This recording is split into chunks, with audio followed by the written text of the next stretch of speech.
welcome to OnPoint's Leadership Series. Today we'll be talking about avoiding the commitment dip, how great leaders and their companies prepare for and manage change. My name is Rick Lepsinger. I will be and your presenter for today's session. So welcome everyone. It's nice to see some familiar names on our list today as well. We'll be talking about three key points. One is to understand how effective companies and their leaders prepare for and manage change. And this actually came out of our research on closing the execution gap, and I'll say a bit more about that. We'll also talk about how to avoid the commitment dip that can occur during prolonged change initiatives when people lose both enthusiasm and commitment for the change. And then we'll talk about specific tools and techniques to facilitate change readiness. And we'll be talking about process and systems, the structural side of change, and we will also talk about leader behavior, which I believe has the greatest impact on the ability to manage change effectively. So just to talk a little bit about the impact, the cost of failing to change. This was a statistic that I wasn't aware of, but you may have heard the statistic of 70% of change initiatives tend to fail. What I found particularly fascinating is that statistic has not changed since 1995.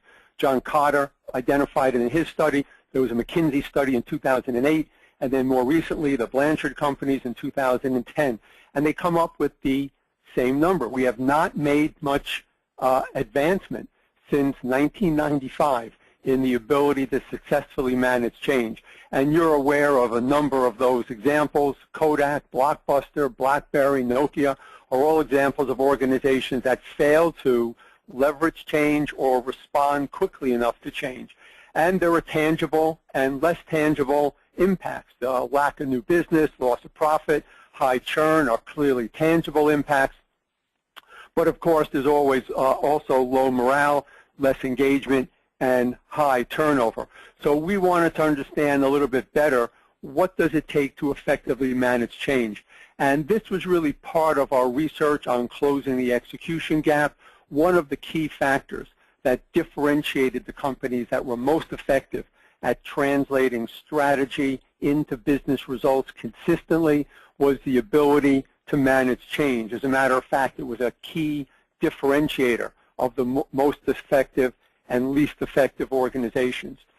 So recognizing that, we did a separate study just taking a look at this phenomenon of change. And also we were motivated to do that because of the lack of apparent progress that organizations were making on being able to do that effectively.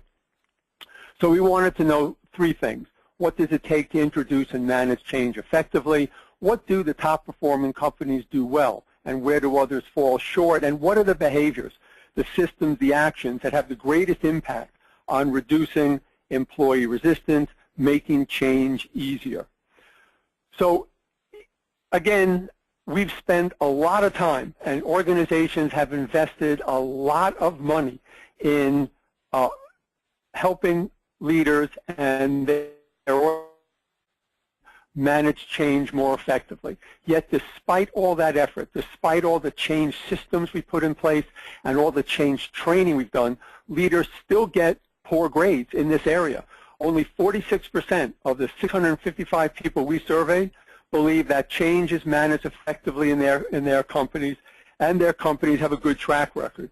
And what's more unsettling is that 43% lack confidence that the current organizational changes will be implemented effectively. So leaders still get a bad rap around this. So what's the conventional wisdom about why change is so difficult to manage? Well, there's three things that we hear very frequently. One is there's an entrenched workforce that doesn't recognize the necessity of change, that employees generally fear change and prefer to maintain the status quo, and challenges are happening too quickly to be easily accommodated by employees. And you hear a lot of things about the pace of change right now. However, what we found is that a lot of these things are not true, and in fact, people are not necessarily the problem. In our study, 85% believe that their organization needs to change and grow in order to win in their respective industry. 75% report that they're comfortable with change. 83% believe that you can overcome your fears and get excited about a change. And 41% believe that the pace of change in their organization is just right. And 36% believe that the pace is too slow. So a lot of those basic tenets around why it's difficult don't necessarily play out. So when we took a look at the most effective organizations, what we found is that from a structural standpoint, from a process standpoint, a lot of what they were doing really came down to common sense and things that you've heard mentioned and proposed a number of times, providing frequent updates and honest information, giving people a chance to express their opinion, making sure that management actions are consistent with the change objectives times. The last three, again, maybe not as frequently, or people tend to minimize. Identifying obstacles to implementation and the actions to address these obstacles. Many organizations may not take enough time to really think through implementation. Ensuring that adequate resources are available. And again, because so many change initiatives are happening simultaneously in many cases, it may be difficult to adequately resource them. When management thinks that many things are important and needs to be done right away, they may go in a bit thinly resourced. And the last is around aligning performance management systems. And we found that this is something that the best organizations did. If you expected a change in behavior, they were very clear about what that behavior was, what it looked like, and they tried to integrate that into their performance management system to both communicate and reinforce behaviors that tended to facilitate change.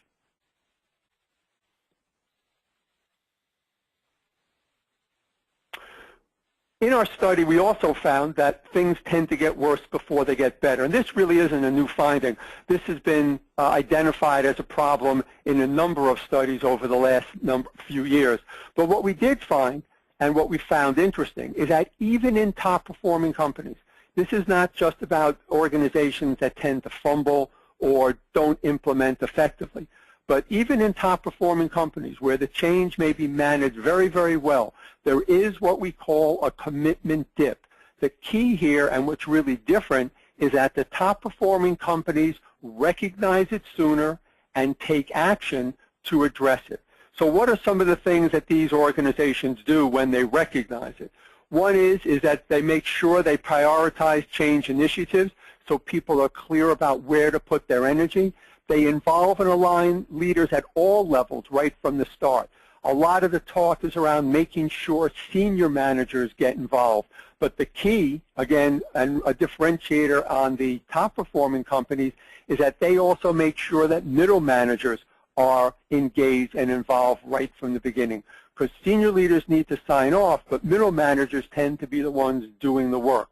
They hold everyone accountable for behaviors that support the change, and you continue frequent, honest communication, even when you don't have all the information, and they're realistic about what can be accomplished in the time available. And that plays out in two ways. One, it's being realistic about goals and milestones, but it's also anticipating that there'll be some degree of a performance dip. Again, many organizations expect the change to be implemented effectively while everybody attends to their day job and maintains high levels of productivity and maybe even exceeding previous. And in many cases, this is actually quite difficult and not the case. And of course, making sure that they celebrate successes. Some things to avoid is to overcommit or overextend your resources. And again, this is a very common problem. We worked with one organization that every time they started up a new project, they would actually take resources from the previous initiative to staff the new initiative. And then they were concerned and curious about why the previous initiatives would lose momentum or slow down. Again, it's also important not to put your plan on automatic pilot. If you do the good work of identifying the actions, anticipating potential problems, and putting in preventative and contingent actions, you need to not assume that all the obstacles and actions have been identified during the planning stage and see the plan as a living document. It's also important to not to allow senior managers to revert to old behaviors or to let squeaky wheels or new challenges distract your attention or decrease your commitment from the change that you are currently engaged in. Once again, something that can happen quite frequently. And it's also important not to take progress for granted. Do not assume that once people are on board, they will not commitment. And again, that's what occurs and creates that commitment dip overall. The most effective organizations are attuned to this and apply some of these actions to ensure that people come out of that dip as quickly as possible.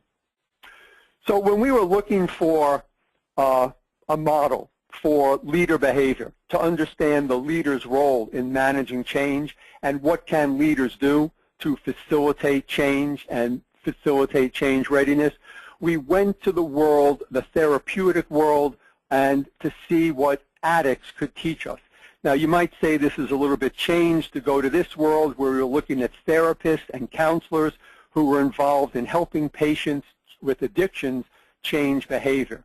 But our thinking was is that if we could find techniques and skills that were effective when people were trying to kick a drug habit or a drinking problem or an eating disorder, then dealing with some of the more mundane behavior changes in our daily work lives seemed to be a little bit more straightforward. So, and we actually learned quite a bit. One thing is that we found that successful change is strongly correlated with the readiness to change, not the desire to change or the motivation to change. And this is a very different way of thinking about it, because a lot of the time we'll make the business case to get everybody really motivated to understand why we need to change. But one of the things we found is that you can be highly motivated and just not ready. And for those of you who have struggled to, change your own behavior around what you eat, what you drink, your exercise, you may be highly motivated. If you've struggled with trying to stop smoking, you've been highly motivated to try to stop smoking for your own health, for your family, yet you may not always be ready to make that shift or to make that change. So the key is, how can leaders facilitate the readiness to change beyond just the motivation to change? We also found that people don't just leap from not being ready to being ready. They actually progress levels of readiness. And in addition, you actually need to move through all five. Some people move more quickly than others, but everybody moves through all 5 stages. And that there are specific strategies that can be used at each level of readiness to facilitate the shift from one level to the next, but they must be used at the right time. To use one of the strategies prematurely does not give you the benefit or enable you to leverage that strategy. We also found that change is not a linear process. People tend to cycle through the levels several times before new behaviors become habits. So they sort of do 2 steps back and possibly 2 steps forward, 1 step back. You could think of it more as sort of a spiral than a stair step. So having said that, here are the 5 levels of readiness. And I'll just give you sort of a quick overview of each one. The idea here is that you start with 0 intent to change, and here at level 1, not only do they not intend to change, they're not even sure they see the reason. They don't even think there's a need to change. They don't even see the problem, and there's no sign of the new behavior. On level 2, where they're contemplating change, here people start to consider using the behavior. They haven't made their decision yet. There's no actual use to the behavior, but open resistance has decreased dramatically. They're more open and willing to see and listen to information about it. The third level is planning and preparation. This is where people are actually getting ready. They're preparing to change the behavior. They're thinking about it and actually talking about how to make this happen and thinking through possible things that they could actually do. Their commitment is more present here, but it's not particularly visible. At level 4, they start to move to visible action. This is where they actually demonstrate the behavior, but it is not demonstrated consistently. So you can observe the use of the behavior, but it can be it can also slide back. And level 5 is where you want to get people to where they have a new habit, where they've replaced the old behavior with the new behavior. And for each one of these stages, there are different strategies. The key is to start with naming the behavior. What exactly do you want people to stop doing or stop doing? At stage 1, it's logic and facts, providing people with information. At stage 2, it's tapping into emotions and values about how they see themselves and how they see the organization and what they strive to be. Step 3 is really a call to action. At some point, it's a just do it kind of thing, and there are some people who can get stuck in planning and preparation or contemplation for a number of months. You want them to move forward, and when they move into visible action, this is where you need to reinforce. To start to reward or recognize behavior before you see visible action is really premature and sends the wrong message. And this is where you reinforce and provide support and move people forward. Everybody goes through all 5 of these steps. Some people move quite quickly. Other people get hung up in contemplation or get hung up in planning and preparation. The leader's job is to move people forward in each stage to increase their readiness. So when we talk about the role of the leader, we found something very interesting in this when we took a look at the study and the multiple studies of these groups. We found that a reflective, empathetic style, rather than a direct, authoritative style, seems to be the most effective approach to change people's behavior. And what does that actually look like? What we found is that leaders who focus on making the business case, telling people this is really important, this is something we need to do, and even encouraging people, telling them you can do it, you can make this happen, this is something you're capable of, ends up backfiring. In the studies we looked at, when the therapist spent too much time with the push or the tell pieces, the patient ended up digging in and explaining why what they were doing was really became sort of a self-fulfilling prophecy, because the leader or the therapist pushed, made the case, told them why they needed to change, and the employee or the patient dug in and said, this is why what I'm doing makes sense. The leader reads it as resistance and then ratchets up the push and the directiveness. So you end up getting that self-fulfilling prophecy where you think people are going to be resistant, you treat them in a way that causes them to be resistant, and then you see that they're resistant, which causes you to increase your effort to overcome the resistance. So here's what we found was critical and what were the main difference. This idea of change talk in that more empathetic mode, rather than making the business case for them, to encourage them and help them make the case themselves. And we call that change talk, where they make statements that represent positive reasons for supporting the behavior change.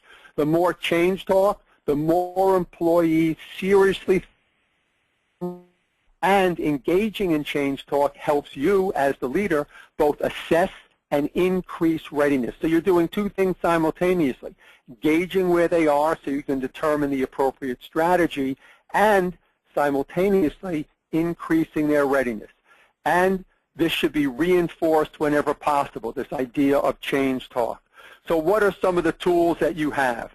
One is, instead of you telling people how important it is, ask them, how important do you think this change is on a scale of 1 to 10? And whatever they respond, you come back by saying, why isn't it lower? So even if they say it's a 2, you want to know why isn't it lower. If you ask them why it isn't higher, they'll start to give you all the negative reasons. If you ask them why it isn't lower, they'll start to come back with the positive reasons, right, and why the change is important. And again, you want to continue this dialogue over a period of time. The second question is, how confident are you in your ability to make the change on a scale of 1 to 10?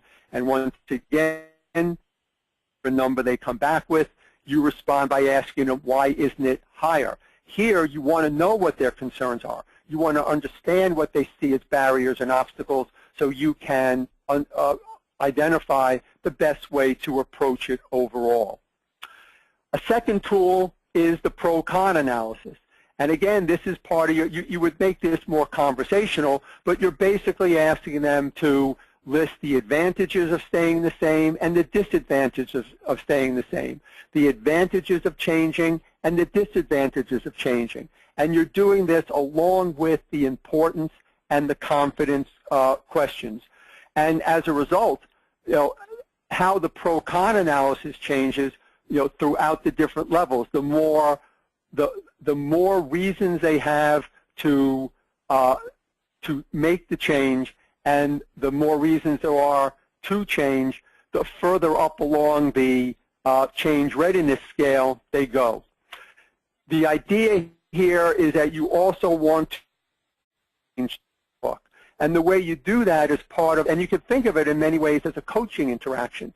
And if you think of managing change as a coaching intervention rather than a messaging communication event, it may actually be a bit more helpful. So during this change talk, you want to press for specifics. You want to ask them to say more, to get behind and underneath their comments about either why it is or isn't important, or why they believe they can change or they can't.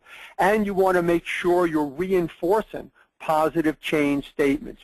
You want to agree with insights and appropriate comments that support the change and reinforce that thinking and that kind of behavior. Once again, the key here is, instead of you making the case for them, which comes out as more assertive and directive, you're asking them and facilitating their process of thinking through and building the case for them. Now, that doesn't mean you shouldn't make a business case, but it needs to be coupled with change talk as well. So when we take a look and see what the behaviors are of the most effective change managers, because people say, what does it mean to be an effective change manager? And we try to isolate 5 key behaviors. And these are the things that when people look at you as a change manager, these are the things that they're looking at to determine if they think you're effective at managing change or not. And one thing they're looking at is that, are you behaving in a way that's consistent with the change yourself? Do you do what you say you will do related to the change overall? Are you providing accurate and honest information about the change, even when you don't have anything new or specific to say? And are you aligned with other managers around the need for change? Are you playing nicely and cooperating with other managers? And have you ensured that the timing of the change is realistic and expectations are realistic? These appear to be the 5 things that people tend to use to judge or evaluate if someone is an effective change manager. So let's take a moment to see if anyone has any questions. I think you can open up, you can put a couple of questions into the Q&A if there are, and we'll see if we have a few moments to take questions.